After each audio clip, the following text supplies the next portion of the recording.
What about the controller and the victim?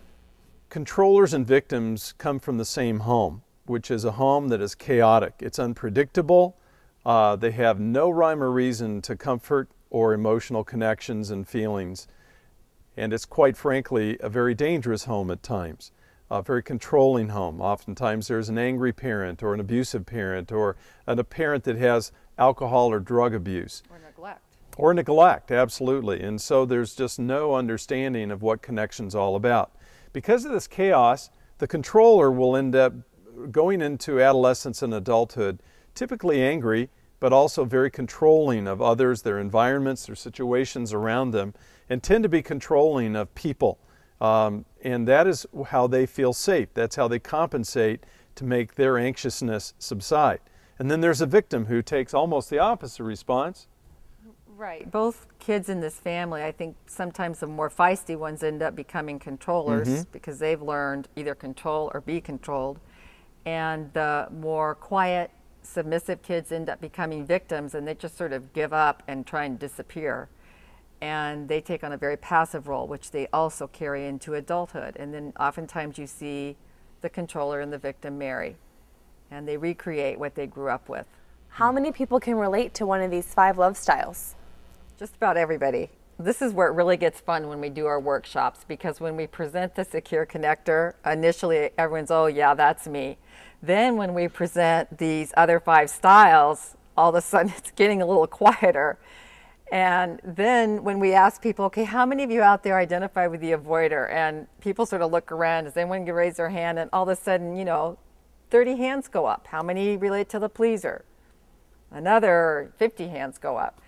So, and then people look around and they realize, oh my gosh, there's a lot of people like me who respond in relationships the same way I do. And it corresponds to that comfort question. If you weren't able to answer that comfort question in a positive response, then you will be one of the 5 problematic attachment styles. And in fact, it will walk into adulthood with you, and you will carry it into relationship, and it will create a problem. And it's even more fun when we start to describe the combinations. For example, what happens when an avoider marries a pleaser? What happens when a pleaser, that would be us. What happens when a pleaser marries a vacillator? And what happens is you get a very consistent, predictable core pattern. And so we describe what this pattern looks like for 6 of the most common combinations that we see in our offices all the time and that we lived out. And people look at us and they say, do you have a hidden camera in our house? Have you been watching our home? Did you hear us talking outside in the waiting room? Because these patterns are so predictable, we can actually tell you what your marriage relationship problems are going to look like. So you buy the book and you understand what the problems are in your marriage. What do you then do to change it? Well, that's what the whole last part of the book is all about.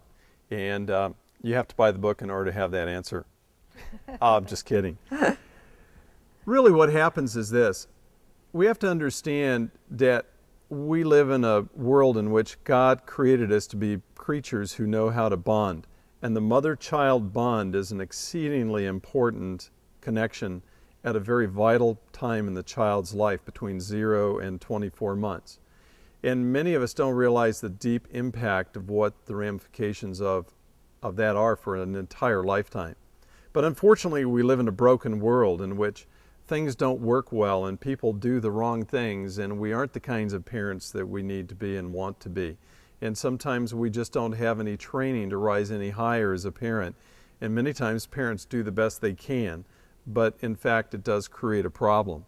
One of our goals in this book is to teach you how to overcome these experiences we've all had to some degree or another, and to learn to develop what we call the comfort circle, where we learn to listen to one another and develop a new pattern, because God is a God of restoration, and He's a God who wants to help redeem us and build us into new levels of relationship. Yes, I agree with that.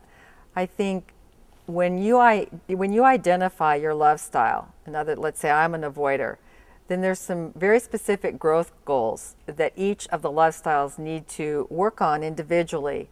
And as I begin to change and resemble the secure connector, it will change that core pattern we were talking about and that dynamic that we have together.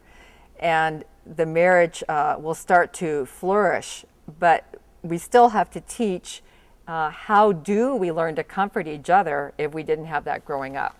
It's a very, very important part of marriage that is missing in so many marriages. They may try very hard to comfort the kids, but they really don't know how to comfort each other when things are stressful. And we have a society full of addictions and non-relational ways of meeting needs that provide comfort versus being able to go to our spouse. So it's one of our primary goals. So how did these principles change your own relationship? You know, this book is not only a book about these love styles, but interwoven in this book is our love story. And as we mentioned earlier, I as a pleaser and Kay as an avoider set up this chase scene in which both of us, in our anxious distress, I would overly pursue and Kay would avoid because that felt intimidating to her. And so what I had to learn to do in my individual work as a pleaser was to be able to say to myself, her leaving or departing from me created anxiety in me, which caused me to over pursue. And once I understood that it was fear that was causing me to over chase her and ask her, how are you? How are you? How are you? So I could settle myself down. If I was fine, he was fine. I'd be fine, but my security was based upon her view so that I could make myself feel better. So as I began to settle down in terms of my need to chase her to settle my security, she could begin to move in and begin to tell me how my chasing of her emotionally was causing her anxiety and distress. And as we began to tell each other what hurt inside and what frightened us and what caused us to want to get into this negative core pattern, we were able to stop it. One of the most profound changes in our marriage for me was learning to receive and take comfort. As an avoider, I had to really own the fact that I never really did learn to bond well. And allowing Milan to really know me on a more vulnerable level and to seek him out when I was distressed was a really hard thing for me to learn. But it's changed my life to be able to do that. And it's changed my relationships with my kids and with my friends as well.